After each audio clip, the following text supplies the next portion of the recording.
So we are starting our Job chapter 24.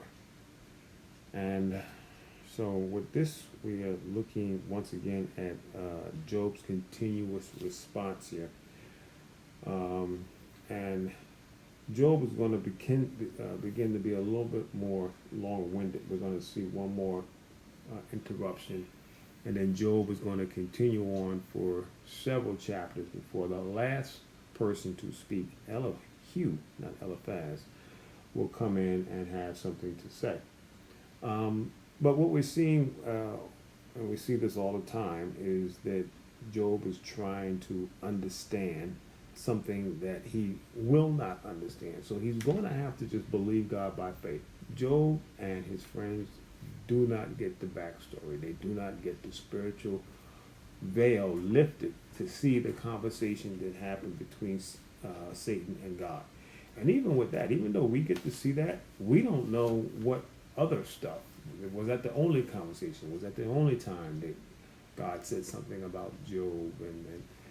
And so even with that backstory, we don't get a whole lot of the detail. We get a natural revealing of a spiritual conversation. So, a lot of the conversations and the words probably carry immense or even greater or deeper meaning than what we can comprehend. But not having that backstory is definitely a reason for why Job is confused and frustrated. But at the same time, he's trying to hold on to God. That's all he knows. It's all he can really think of. It's all he can really lean on is God, and that's what he's doing. So we're going to go ahead and we're going to start chapter. Any comments or anything you want to add before we move ahead to chapter 24? All right, let's take a listen. Chapter 24. Why, seeing times are not hidden from the Almighty, do they that know him not see his days? Some remove the landmarks. They violently take away flocks and feed thereof. They drive away the ass of the fatherless. They take the widow's ox for a pledge. They turn the needy out of the way. The poor of the earth hide themselves together. Behold, as the wild asses in the desert go they forth to their work, rising betimes for a prey. The wilderness yieldeth food for them and for their children. They reap every one his corn in the field, and they gather the vintage of the wicked. They cause the naked to lodge without clothing, and they have no covering in the cold. They are wet with the showers of the mountains, and embrace the rock for want of a shelter. They pluck the fatherless from the breast, and take a pledge of the poor. They cause him to go naked without clothing, and they take away the sheep from the hungry, which make oil within their walls, and tread their wine presses, and suffer thirst. Men groan from out of the city, and the soul of the wounded crieth out, yet God layeth not folly to them. They are of those that rebel against the light. They know not the way thereof, nor abide in the paths thereof. The murderer rising with the light killeth the poor and needy, and in the night is as a thief. The eye also of the adulterer waiteth for the twilight, saying, No eye shall see me, and disguiseth his face. In the dark they dig through houses, which they had marked for themselves in the daytime. They know not the light. For the morning is to them even as the shadow of death.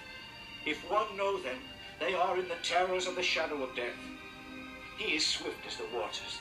Their portion is cursed in the earth. He beholdeth not the way of the vineyards. Drought and heat consume the snow waters. So doth the grave those which have sinned. The womb shall forget him. The worm shall feed sweetly on him. He shall be no more remembered, and wickedness shall be broken as a tree. He evil entreateth the barren, that beareth not, and doth not good to the widow. He draweth also the mighty with his power. He riseth up, and no man is sure of life. Though it be given him to be in safety, whereon he resteth, yet his eyes are upon their ways. They are exalted for a little while, but are gone and brought low. They are taken out of the way as all other, and cut off as the tops of the ears of corn. And if it be not so now, Who will make me a liar and make my speech nothing worth? All right, so here we see once again Job with this conversation of frustration, and I think that one of the things that we can even admit that when we are in our troubles, that we have our emotions, we have our feelings, we have our ups and downs, and you look at Job, and one of the things I say is Job has been beat up. And you say, well, I think of somebody that's been beat up as, somebody that's been punched and kicked, or strangled or stabbed, or, like that.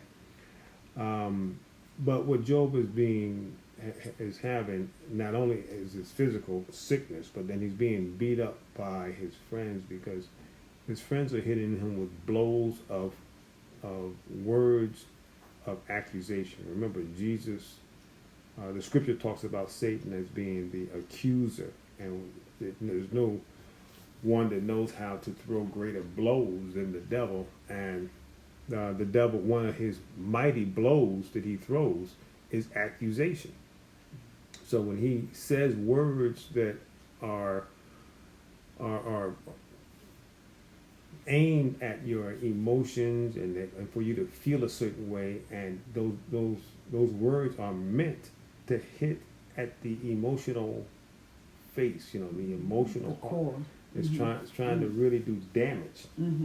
And so when Job's friends come in and they say these things to Job, it's like body blows. They just keep punching Job in the gut emotionally, his spiritual man. And we often forget that we are, body, soul, and spirit. And some people know how to brutalize the body, and they can beat the body up pretty bad, physically. But there are others that know how to beat the soul up. I mean, they can beat your emotions, make you feel awful, make you feel bad. And it's just something that, once again, we have to learn how to step forth. When you deal with a situation, you watch some of these movies, and even, back in the day when I was growing up, they told you that if somebody was to pick on you physically, you had to stand up and defend yourself. They put their hands on you, don't let nobody, they can say what they want, but don't let them put their hands on you. And they told you to defend yourself physically.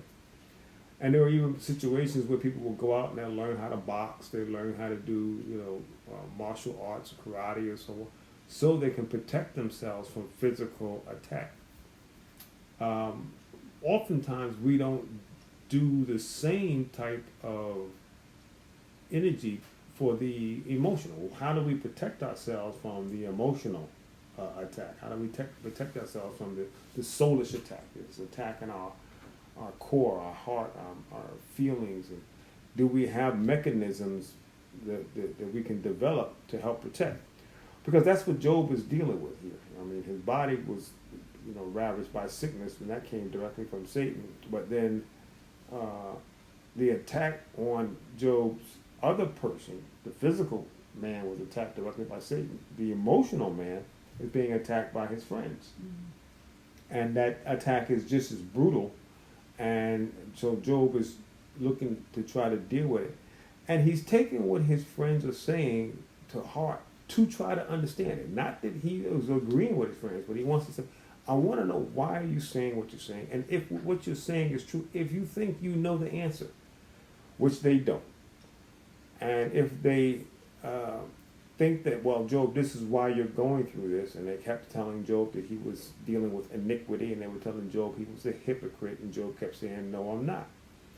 And then they kept saying, well, you have to be, because we know this is how things work. And we know how certain things work. When water hits 32 degrees, it freezes. With the wind blows hard, paper will move around. If you take a container of water and turn it sideways or upside down, the water will come out. That's how things work. And so we are, in our natural realm, know how certain things work, and we try to extrapolate that beyond this, the natural, because it doesn't work always as simple in the soulish, and it even is more difficult to isolate in the spiritual. Not everybody's feelings work the same way. Everybody's water works the same. You take a good person's water, a bad person's water, a Republican's water, a Democrat water, and you take that cup and you turn it, the water's going to act the same. The emotions, well, that'll be a little different. Some people are more tough-skinned than others. But even greater difficulty in trying to identify is when you get into the spirit of a person. And some people's spirits are dead. Some people have not been awakened spiritually. Some people are dead in sins and trespasses. And other people are alive unto God and have been turned into a new creature. If we accept the Lord, we become a new creature. All things are passed away. All things have become new. Well, that happens not in the natural, because if you had gray hair in the natural when you got saved, your hair's still gray.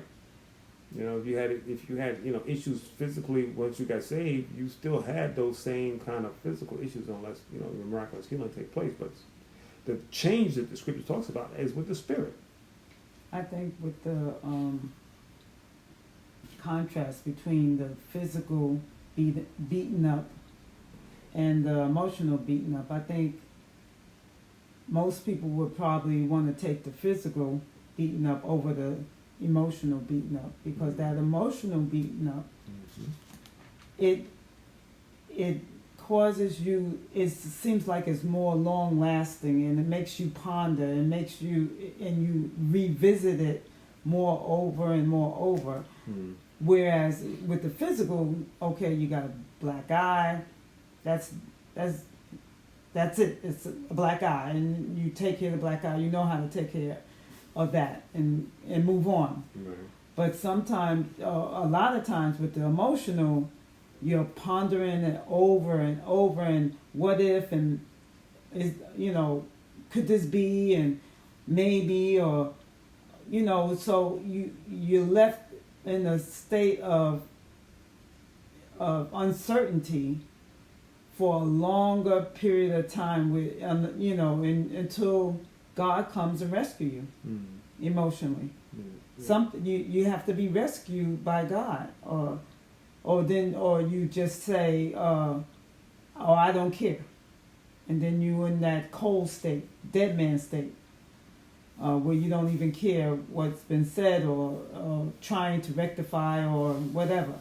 So those emotional beat-ups, to me, lasts a longer period. It does more damage in the long run than a physical beatdown. Yeah, and that's so true. A lot of times you can see the physical.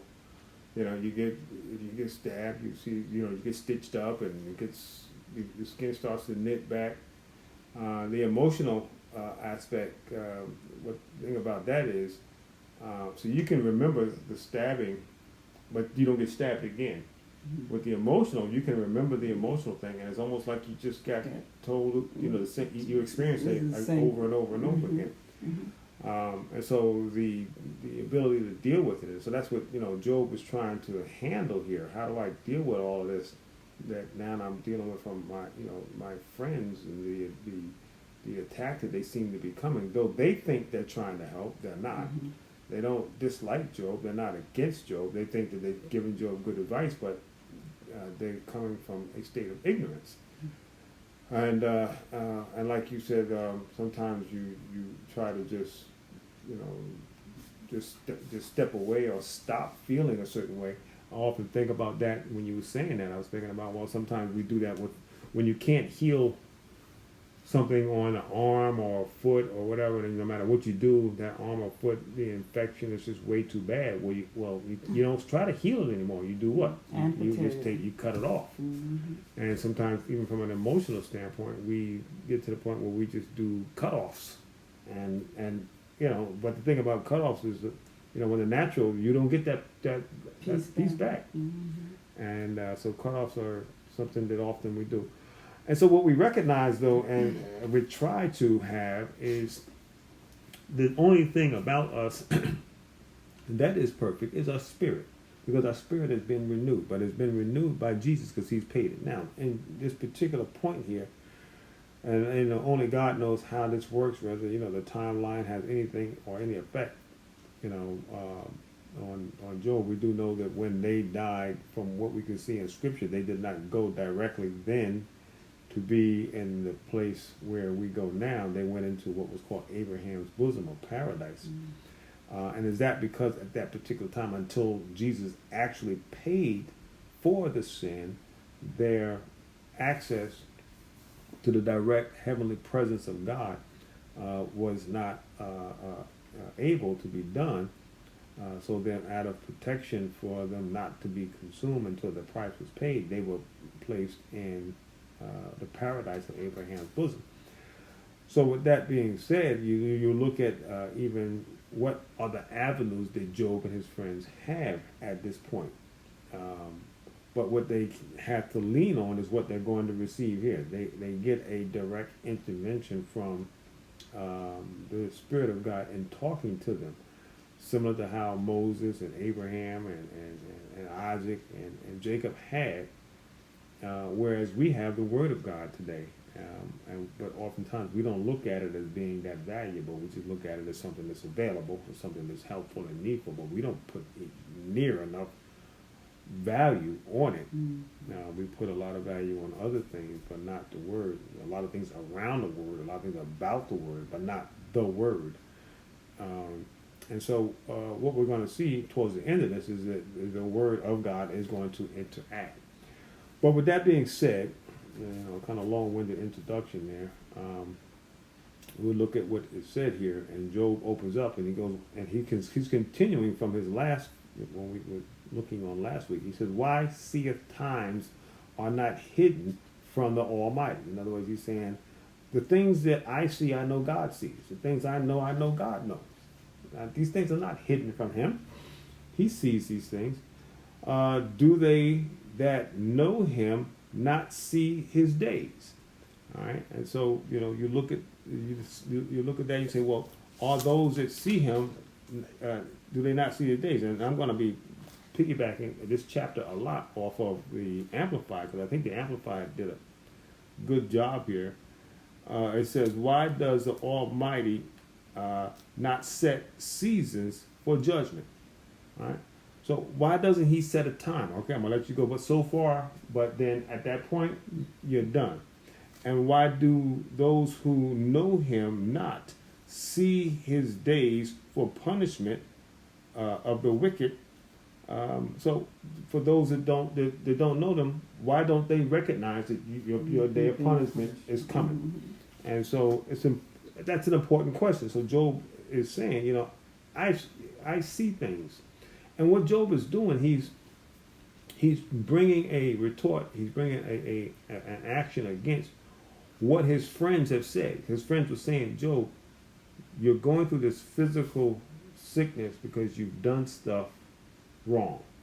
And Job is trying to say, if it was that simple, then why wouldn't everybody see and know that, okay, God's punishment's coming. I know how it works. And what Job is trying to get them to see is, I don't think it's that simple, because he's going to list here a bunch of things that don't seem to be very simplistic. And when you look at it, you go, wow. And that even speaks to our day. We see circumstances and situations that we wonder, where is the justice in all of that? And then what we have to do is what Job's got to do. I got to have faith.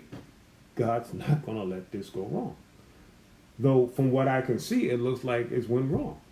We see all the injustice, all the wrong stuff that happens, and we're like, well, where is God? And how come we don't get to see the verdict? And we see marches in the street and protests because we see unjust actions happening in our cities and states and in our nation, our government, in our rulership and in leadership. We see all that, and people get frustrated because they feel like they want justice. And so we look for that, and we innerly we believe that should be. And it's a strange thing. Why would you want justice if you don't believe there's a God? And that's another thing I kind of throw out, because if there is no God, then there's no justice. Right. There's no need to worry or want anything. It's just a matter of survival of the fittest.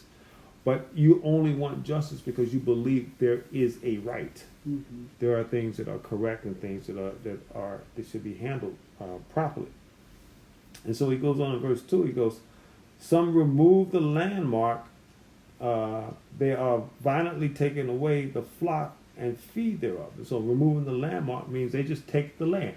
You said that you had 12 square inches. 12 square yard acres. And so now I removed the landmark, and now you only got 9 square acres. Because I did what? I just stole some of your land. Right? And there are people that go out and do that. They find all kinds of clever ways to do it, either by covert things where people don't recognize or see it, or by legal means that are manipulated to just take from people. People just do that all the time. And so Job is now outlining things that he knows that happens, and don't seem like nothing's going wrong or happening. They don't see their day, nor do they fear that, well, if I do this, my day's coming. All right, and so he's outlining some of these things. He goes, and so they take the landmark, and then they violently take flocks. They steal herds. In other words, they take their cattle, they take their sheep, they take their camels, they take their donkeys, and they feed thereof. I go take your oxen, I shoot them, kill them, eat them, right? And we saw the story that was told by one of David's servants when he was confronting David, the prophet Nathan, when he was confronting David about David's situation with Bathsheba, and he gave the story about a man that had just one sheep and treated it like a pet, and this other one had 100. But then when visitors came, he wouldn't took the other guy's one sheep, killed it and dressed it and fed his friends, and wouldn't kill his own. And David said, well, whoever that man is, he got to be put to death. And Nathan said, well, David, you're that man. And he was drawing an analogy about David taking the wife of Uriah, Bathsheba. But we see here that even here in Job, they talk about those that just go out and steal flocks, take things that don't belong to them, and get the benefit of. Verse 3, they devise way, they drive away the ass of the fatherless. In other words, so you got somebody that don't have a father, and the father was deemed as the protector, the security, a person that could be there to make sure that he could fight off those that would try to come and take the things that didn't belong to them. So now you're left with the children and the wife, and so other men come and just take what they want from the fatherless. You ain't got no man here to protect you, I'll take it from you. So in other words, you're taking from the weak. All right, they take the widow's ox for a pledge. All right, and so when they're talking and negotiating with a woman that has no legal negotiator because the husband's passed, and they negotiate and do legal terms and different things that trap them and make them seem like, well, there's no way you're ever going to get your property back. Well, we see that today. People put all kinds of high interest rates and all these different things and liens on properties, trying to get people to do things that will you do this and it's going to be wonderful. But when it's all said and done, down the road, you're like, oh wow, look what we just were able to do. All right, we're not going to let you get off, but we kind of make it sound like you're going to do well, but you're not. And they kind of want to outslick and outsmart. Now, the thing to keep in mind, Job is pointing out, I see all of this stuff, and I don't see God's date of judgment on any of these individuals. But this is where faith comes in for us. By faith, I have to believe nobody's going to get by. No one is going, because if I don't, then I would get mad. See, if I didn't have the faith that God's going to handle it, then I'm going to try to handle it. Right. I'm gonna deal with it. Now, if I feel that God has given me the wisdom to go, the scripture says, agree with your adversary while you're in an agreement. if I can see where I can find some common ground with somebody I'm disagreeing with, I'm gonna try to start at that common ground and work my way through it. But when I don't see the common ground, there's only two things I'm gonna do. I'm gonna get mad and fight, or I'm going to give it to God. What I'm trying to learn to do more and more as I keep going through the Word and trying to allow my spirit to do more of my, thinking than my emotions, is let it go. And it almost sounds like it's weakness. You're just going to let it go. I'm letting it go. Why?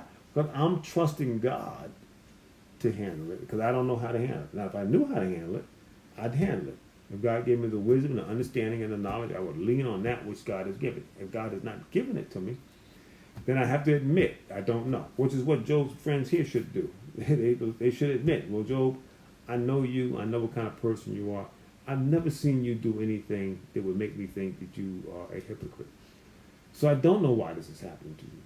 But they couldn't do that because that would admit that they don't have all the answers.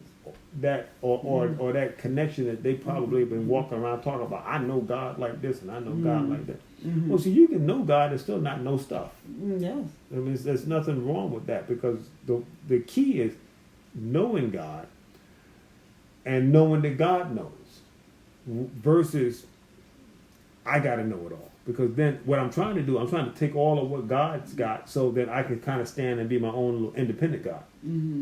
No, I have to just lean on God to be able to provide that. So I have to say that no one's going to get away. So even though I don't see the judgment day for these individuals, I know that it will come. Verse 4, they turn the needy out of the way. So if they're in need, they tell them, get out of here. I'm not helping you. But they are legitimately in need. And man is our society, once again, guilty. The poor of the earth hide themselves together. All right. So you got the poor, and they got to huddle together in these little shanty towns because no one will provide for them.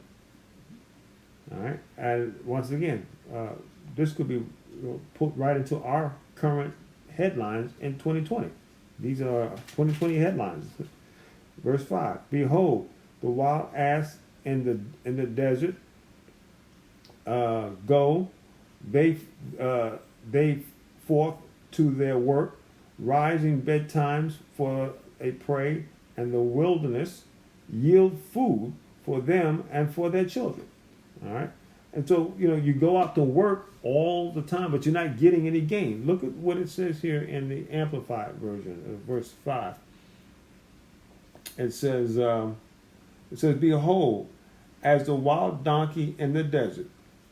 So he said, he's using that as an example. Like the wild donkey, the poor go to their work, diligently seeking food, as bread for their children in the desert. All right, so you're going out and you're doing work, you're doing activity, and you're doing it honestly thinking that I'm going to be able to provide for my family. And what happens? You're not able to provide. You're not able to do it. So the labor is just stolen. It's stolen labor. And man, do we see that? I mean, we've had to pass laws against child labor, against abuse of overtime and working too many hours and all these different laws that we had to put in place, because man will take advantage if they are let loose to do so. All right. And so verse 6, it says, they reap every one his corn in the field, and they gather the vantage of the wicked. So they go out into the field. They try to harvest and try to glean what's left over. One of the things that we saw and we will see in Exodus is that those that have fields are told not to take everything out of their fields, leave some in there. And so what you end up having, those people that go out and work every day, instead of having enough money to provide for their children, They then, after work, got to go into the fields and do what? He works from home. And glean just to get the food. And so I can bring home some food because I don't have enough money to feed and to provide. All right, so they end up, trying to do that. Why? Because of the ways that the wicked operate. And so this is stuff that Job sees, and yet we see that in our day. Look at verse 7. They cause the naked to lodge without clothing. All right, so once again, you think you're going to be able to do certain things and provide for yourself, but you don't have enough money, and sometimes you have to put your garment up for collateral, and you end up not having clothing. All right, so they struggle this way. This is what Job sees, but he continues that they have no covering in the cold, so they have to, they shiver, they deal with all types of situations. They don't have any covering. Needless to say, do they have housing? Well, we're going to get to that in a minute. All right, we're going to talk about that. They don't have the shelter. They don't even have the clothes that they needed on their back. Verse 8. They are wet with the shower of the mountain. So they're out in the mountain, and the mountain has the humid showers and the different rains that fall. They don't have any shelter to protect them. So when it rains in the mountain, guess what happens to them? They get wet. And embrace the rocks for want of shelter. They're looking for any kind of rock that can do what? They can cover them. They can keep me from getting the weather upon me. This is what Job sees. All right, this happening to people, and yet there are people that have abundance that are neglecting and ignoring these individuals. They pluck the fatherless from the breast and take the pledge of the poor. So in other words, they will go and those that don't have any parents or fathers, they take those offerings and they put them into work, into servitude for themselves, and or they take the children of the poor as a pledge. Mm-hmm. So the children are just being misused all the way around. If you're fatherless, we're going to misuse you. If your parents are poor, we're going to misuse you. All right. Once again, sound anything like our modern day? Very much so. Verse 10. They cause him to go naked without clothing, and they take away the sheep from the hungry. All right. So once again, you look at this and you go, well, what Job is pointing out is our society is really bad at taking care of the needy. We are awful at taking care of those that have. Job saw it way back in his day, and yet we still see it today. How awful are we?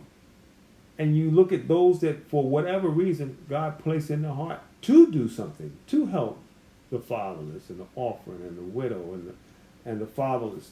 But for the most part, that is not in the heart and mind of people. People don't want to take care of people that are really in need.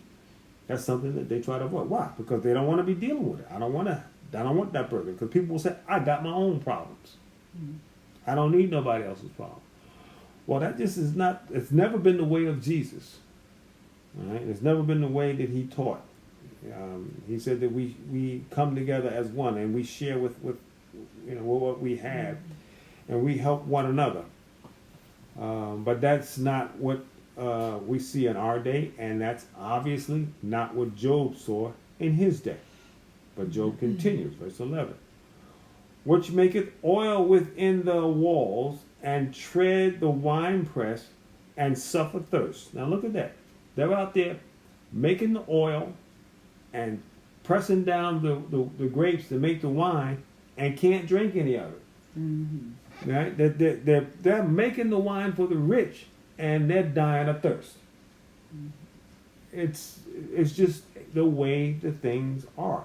You can be working in the food factory making food, and you don't have enough food to eat. You don't make enough money to go home to feed your family. You up in the store, you up in the factory, making pork chop cuts and TV dinners, and you don't have a dinner. You know, it's a shame, but that's once again how unfortunately our society can be. Verse 12, men groan from out of the city, and the souls of the wounded cry out. Yet God layeth not folly upon them. So what he's saying is, I've seen people being taken advantage of in the city, going throughout, and God seemingly God lays no folly upon them. Now that's what Job sees with his what? With his natural eyes. And I have to emphasize it. I would stop there to say that if that's the way we look at it, just naturally, then we're going to get frustrated and we're going to want to do. And that's why people go out and start shooting and killing and bombing and doing all other kind of stuff, because they feel like, I need to do something about this. This is wrong. And it is wrong. And we do need to do something, but vengeance is mine, saith the Lord. What we do is take care of the little that we can. Who and what and how can I help? Or you helping is not going to fix the problem. No, but I can fix a problem. I can't fix the problem, but I can fix a problem. And I've often reminded of the person that talked about those starfish in a storm that got washed up on the beach, and there were thousands and thousands of those starfish, and the sun was coming up and they were drying out and dying, and it was like there's no way they're going to ever get all those starfish back into the water. They're going to end up dying. And so one guy, he was just going out and he was grabbing the starfish and throwing them in there before they dried up. And the reporter said to the guy, he's like, well, why are you doing this? You're not really going to make a difference. There's too many of them here, and they're going to dry up in just a matter of minutes. And so he picked up one starfish and he threw that one in the water. He said, I made a difference for that one. Mm-hmm. And that's an important thing. When you think about it, okay, that starfish that he threw in there, okay, did that starfish happen to have any children? Then those children are that starfish. So you look at it as it was one starfish, well, how does it multiply towards the future? Mm-hmm. And sometimes we forget that if you can break the cycle of death in one, you've broken the cycle of death in those to come. Mm-hmm. And people a lot of times don't see it that way. So therefore, what little you can do. But once again, Job is saying, I know how things are in our day. We don't see people. So why are you attacking me, telling me I must have done something wrong? Look at all this stuff that people do wrong. And we know there's no set day for them naturally to suffer. No one is saying, well, if you do wrong, after 80 days, you're going to get boils like me. No, I got boils and I don't know why. And I'm suffering. I don't know why. But you can't lay this on me as the reason.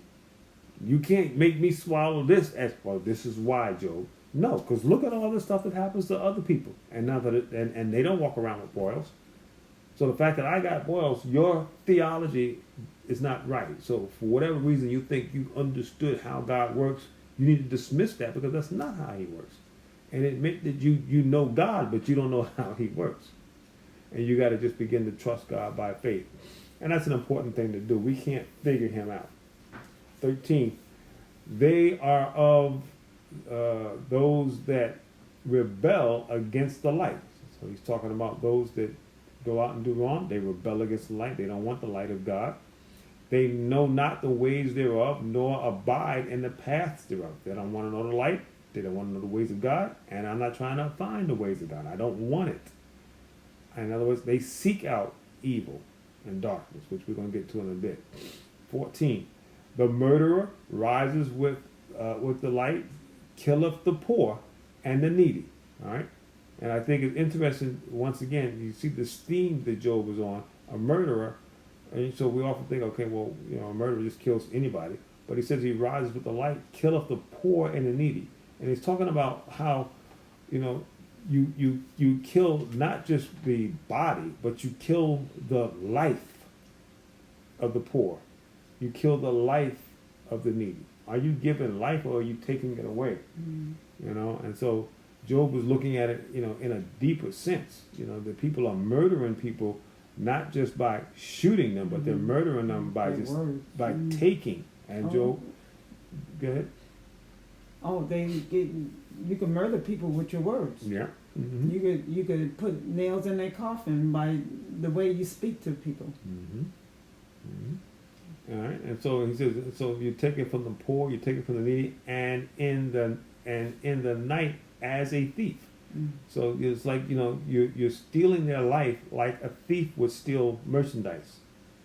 You do it undercover, you do it sneakily, and you do it by manipulation. Verse 15. The eye also of the adulterer waiteth for the twilight, saying, no eye seeth, no eye shall see me, and this disguiseth his face. So, a person is going out and he's doing adulterous work and adulterous actions, is looking for that twilight, looking for that area where, nobody can really see too good, and plus I'm going to disguise my face. So I got two things working for me. I got a covering on me, so people, but actually that's what an adulterer is. An adulterer, this is two-faced. I'm gonna disguise myself. I'm gonna look like a legitimate spouse, but in reality, I am totally illegitimate and incorrect. And they go about in the night looking in areas where they can be disguised. All right, but look at 16. It picks up on that. And in the dark they dig through houses which they have marked for themselves in the daytime, and they know not the light. So they're looking for houses that they can manipulate. I can either steal, I can go in and take situations, I can find some ungodly pleasures and different things in these places that nobody will know but me. That's what they say. God says different. And the thing, once again, to keep in mind with this is that if you do these things and you think, well, nobody knew, it's not gonna, not gonna have any harm, you're gonna have to deal with God. God sees it. God is the one who's gonna confront you on this. And he's gonna be like, no, you may have thought that nobody saw it. And what's interesting too, especially when you're dealing with different things here, all of these things, when they say nobody knows, that must mean that they just looked at the people that they're taking advantage of as nobodies. Because when you're stealing from somebody, you stole from that person knows you stole them. When you commit adultery, you commit adultery with somebody else. That shows you that well, yeah, but you don't. That person that's doing it don't matter. And it's almost you have to be very what's the word I'm looking for? Just belittling of the individual in whom you're interacting with to be able to do that on a regular basis. Disrespectful. Totally disrespectful, yeah. 17. For the morning is to them even as the shadow of death. If one knew them, they are in the terrors of the shadows of death. Now we know about this, we hear that phrase, the shadows of death, but look at what it says here in the Amplified version of verse 17. It says, for the morning is the same to him as thick darkness of midnight, for he is familiar with the terrors and of thick darkness. So it says, like, no matter what day it is, he wants to live in the what? The dark. In the dark. He's comfortable in the dark. He's comfortable in the dark. That's all I want to deal with. And that's where he feels what? At home. I'm at home when it's dark. I'm at home when people can't see what I'm doing. So sneaky. Sneaky. Conniving. Conniving, yes. And manipulative. Yeah. Verse 18. He is swift as the water. Their portion is cursed in the earth, and behold, not the way of the vineyard. All right? And once again, we're going to pick that up in the Amplified. It says, they are insignificant on the surface of the water. All right? Their portion is cursed on the earth. They do not turn towards the vineyard. Right? So they're not going towards where they can be worthwhile. And their actions, no matter what they do, they're cursed. So, and they shadow people. They show off on the surface as to be something, but underneath they're nothing but trouble. Nothing. That's that. Nothing but curse. Their outward appearance is more. Well, it's like what Jesus said about the Pharisees. Mhm. Right? He said they do things to be what seen of men, and boy did that. Job is really, he's hitting that there when you draw that comparison of what Job is saying here versus what Jesus said. That they do all these things, they pray out in the marketplace. He said the Pharisees do to be seen of men. He said, but one thing he said, they have their reward. Mm-hmm. They're not going to get anything else from God. They think they are, but they're not. Mm-hmm. All right. Verse 19. Drought and heat consume the snow waters. Mm-hmm. So does the grave those which have sinned. Mm-hmm. Now look at that. So you have water to come from the snow. How quick does a drought and heat make it go away? So those that are doing this, those that have sinned, their soul has no eternal life whatsoever. Did you want to add something to that? No, it's just like they're so thin and so shallow that there's nothing to them. There's no substance within them. Mm-hmm. They're just there as stumbling blocks trying to devour. Mm-hmm. They're Satan's spawn. Mm-hmm. Mm-hmm. Verse 20. The womb shall forget him. Look at that. Mm-hmm. And the womb shall feed the worm. The worm shall feed sweetly upon him. Mm-hmm. So the womb will forget them. That means they're going to die. The worm, in other words, they're going to decompose. Mm-hmm. He shall be no more remembered. So in other words, he's not going to have any memory because he didn't do anything significant. He didn't help the needy. He didn't do anything. Has he didn't bring no life to anything and anybody. No memorial, no recognition, nothing in remembrance that you did that was a help to people that were in need. And wickedness shall be broken as a tree. So your wickedness will eventually what? Be cut off. It's not going to last. It's not something that can be continued. He evil entreats the barren that beareth not. All right, so those that cannot bring forth offspring, he mocks, accuses, and says things about them. And that's something else. When somebody has a issue, how do you see it? Do you have compassion, or do you mock and tease? Mm-hmm. We have to be careful with that. And does not good to the widow. All right, so he's and you look at this and you almost can put together a story. A person that cannot bear and bring forth, and then they have no children.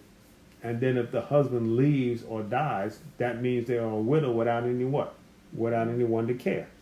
And you're gonna evilly entreat somebody like that. Mm. They couldn't have any children, and now doesn't have the husband. And you're gonna make them feel even worse. God forbid. So we have to look at people's struggle. We don't, people by no means. No one stands in the line and says, yeah, I want to be on the line where I can't have any offspring. That's the line I want to be in. I mean, are there people that choose not to have children? Of course. But nobody wants to just like, well, I want that defect. Mm-hmm. That's something I want. Nobody chooses that. I don't want to be, who stood in line to be, I want to be born into a very extremely poor family. Who wanted to have that? So we have to be careful because no one chooses these things. These are things that we have. God knows why these things happen. And you say, well, then the problem is with God. No, there is no problem with God. The problem is with our inability to understand the ways of God. Mm-hmm. So therefore, I have to do what? Have faith in God that He understands things far beyond my ability to comprehend it, which is why it seems suffering to me, but it is a way of bringing forth something that God is doing that I can't explain. All right? But I just have to have faith to believe it. 22. He draweth also the mighty with his power. He rises up, and no man is sure for life. All right? And let's read that that's 22. I want to read that in the Amplified. It says, yet God draweth away the mighty by his power. He rises, but no one has assurance of life. All right. So it's saying no matter how strong you are, no matter how mighty you are, you can't be guaranteed that you're gonna see tomorrow. Right? You can't say, well, I got enough money, I know I'll see tomorrow, or I got enough power, I know I'll see tomorrow. You're not assured of that. So no matter what you achieve, you can't outpower God. You can't bribe God to get your own way. Verse 23. Though it be given him to be in safety, whereupon he resteth, yet his eyes are upon his ways. All right? So you may think that, okay, well, I got a way of being safe here, but whatever safety you have is still something that God has to provide. God says, if the Lord don't keep the city, the watchman watches in vain. It don't matter how much we're trying to protect. We need God. We gotta acknowledge that God is the one that will bring forth our safety, our deliverance. 24. 23. I'm sorry. Oh no, yeah, 24. I'm sorry. They are exalted for a little while, but are gone and brought low. They are taken out of the way of all others and cut off as the tops of the ears of corn. So, all right. So once again, that exaltation that you're trying to do, that lifting yourself up, that establishing It's yourself, only temporal. it's only going. It don't really. It's just for a while. For a while. You lift it up for a while, and that's going to be it. That's why Jesus said those Pharisees, they got their reward. That little bit that they got by people looking at them going, "Ooh, he must be very deep." Well, that's it. That's all you got. You got nothing from God. You just got that little bit of praise from ordinary people that were probably just as shallow as you. All right. Our final verse here, 25. And if it be not so now, who will make me a liar and make my speech not worthy? So what Job is finishing up here and saying, you look at all that I just talked about. You want to talk about me being a person that's dealing with iniquity, or a person that is doing some kind of hypocritical action? Well, show me by what I just said here that I'm lying about these descriptions. Every one of these examples that Job is given, he's saying, well, where's the judgment for them? We've all seen all of this. We know how the world works.